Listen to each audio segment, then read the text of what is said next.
کیا آپ لوگ نہیں جانتے کہ عمران خان کی حکومت کو جتنی سپورٹ جنرل قمر جاوید باجوہ اور ان کی ٹیم کی طرف سے حاصل ہوئی اس کی ماضی میں کوئی مثال نہیں ملتی۔ سینئر صحافی اور تجزیہ کار سلیم صافی کے مطابق میرے عزیز ریٹائرڈ فوجی افسروں اور جوانوں، آپ ہم سے ہی ہیں کیونکہ آپ کا تعلق ملکی سرحدوں کا دفاع کرنے والے اداروں سے ہے۔ آپ میں سے کسی نے سیاچین کے برف پوش پہاڑوں پر مشقتیں جھیلی ہوں گی، کسی نے بھارتی سرحدوں پر دشمن کی گولیوں کا سامنا کیا ہوگا، کسی نے سابقہ قبائلی علاقوں میں دنیا کی مشکل ترین جنگ لڑی ہوگی۔ آپ لوگ تو کبھی کبھی ہماری حب الوطنی پر شک کر لیتے ہیں، لیکن ہمیں آپ کی حب الوطنی پر کوئی شک نہیں۔ تاہم ہمارے اور آپ کے درمیان جو اصل رشتہ اور میثاق ہے، اس کا نام آئین پاکستان ہے۔ جب آپ اس آئین پر عمل کو یقینی بنانے میں تعاون کرتے ہیں تو ہم آپ کو ہاتھ سے نہیں بلکہ دل سے سلوٹ کرتے ہیں، لیکن جب آپ یا آپ کے ادارے اپنا اصل کام چھوڑ کر سیاسی سرگرمیوں کا حصہ بنتے ہیں تو ہم عوام کی صفوں میں بے چینی پیدا ہوتی ہے،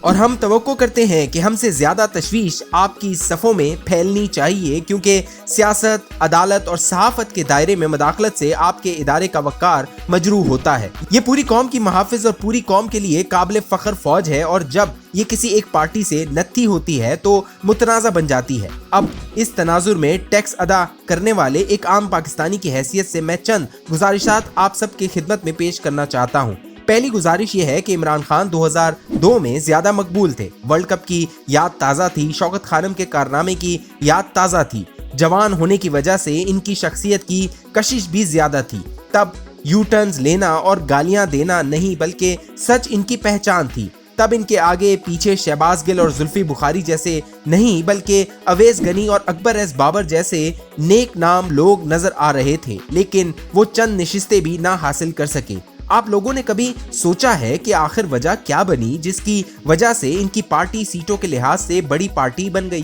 ہم جیسے لوگوں کے پاس بے تحاشا شواہد موجود ہیں، اور بہت سارے لوگ اب خود بھی گواہیاں دے رہے ہیں کہ وہ طاقتور حلقوں کے بعض افراد کے دباؤ پر یا پھر ان کی طرف سے دیے گئے لالچ کی وجہ سے پی ٹی آئی میں شامل ہوئے۔ گزشتہ انتخابات سے قبل عدلیہ، میڈیا، الیکشن کمیشن اور دیگر اداروں پر عمران خان کی حمایت کے لیے اور دیگر جماعتوں کا رستہ روکنے کے لیے دباؤ ڈالا گیا۔ اس سے قبل ایسے دھرنوں میں آپ کے اداروں کی طرف سے ان کی مدد کی گئی جس میں انہوں نے سول نافرمانی کا اعلان کیا اور بجلی کے بل جلائے۔ میرا سوال یہ ہے کہ بعض لوگ اگر آج اپنے ادارے کے آئینی رول تک محدود ہونے پر ناراض ہیں اور عمران خان کی محبت میں اپنے اداروں کی قیادت کے سامنے کھڑے ہو رہے ہیں تو آپ نے ان کو شروع میں ہی کیوں نہ روکا؟ آپ کے ادارے کے وقار کو زیادہ نقصان گزشتہ انتخابات میں پہنچا جب آپ کے ادارے کے بعض لوگ ہر حربہ استعمال کر کے دوسری پارٹیوں سے الیکٹیبلز پی ٹی آئی میں شامل کرواتے رہے، جب بلوچستان میں زرداری کے ساتھ مل کر حکومت تبدیل کی گئی، الیکشن کے عمل میں جب براہ راست میڈیا کو عمران خان کو سپورٹ کرنے کی ہدایت کی گئی اور ان پر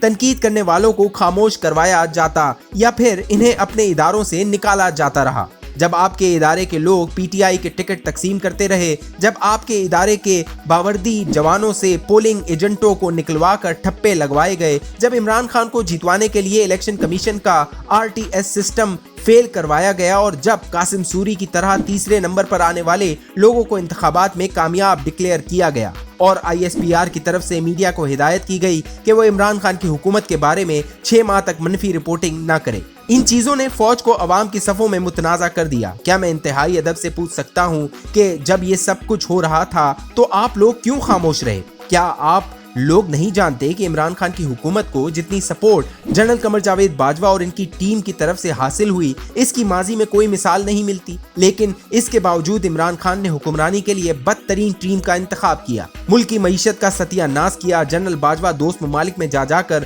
تعلقات بناتے اور وہ خود معاملات بگاڑتے رہے۔ فوج ان کو ایک سچے ہمدرد کے طور پر سب سے بنا کے رکھنے کی نصیحت کرتی رہی، لیکن انہوں نے پکڑ دکڑ اور گالم گلوچ کے کلچر کو عام کیا۔ عمران خان کی حکومت غلطیاں کرتی رہی اور ذمہ دار فوج کو ٹھہرایا جاتا رہا۔ ان حالات میں اگر جنرل قمر جاوید باجوہ اور D G I S I general Nadeem Anjum نے فوج کی عزت و وقار کو بچانے اور اسے ایک پارٹی کی بجائے قومی فوج رکھنے کی خاطر اپنے آپ کو سیاسی معاملات سے لا تعلق کیا، ماضی کی طرح ان کی حکومت کو غیر آئینی سہارے دینا چھوڑ دیے، سیاستدانوں کو ان کا کام کرنے کے لیے آزاد چھوڑا اور عدلیہ کو اپنا کام کرنے کے لیے، تو کون سا جرم کیا؟ عمران خان کو لانے میں آپ کی فوج کا کردار واضح تھا، لیکن ان کی حکومت کی رخصتی میں ان کے کردار کا کوئی ثبوت نہیں۔ اس کردار پر اگر ہم سویلین آپ کی قیادت کو شاباش دینے لگے تو آپ لوگوں کو تو 1000 گنا زیادہ شاباش دینی چاہیے تھی، لیکن یہ کیا کہ آپ پہلی مرتبہ اپنی قیادت کے ساتھ یک زبان نظر نہیں آئے۔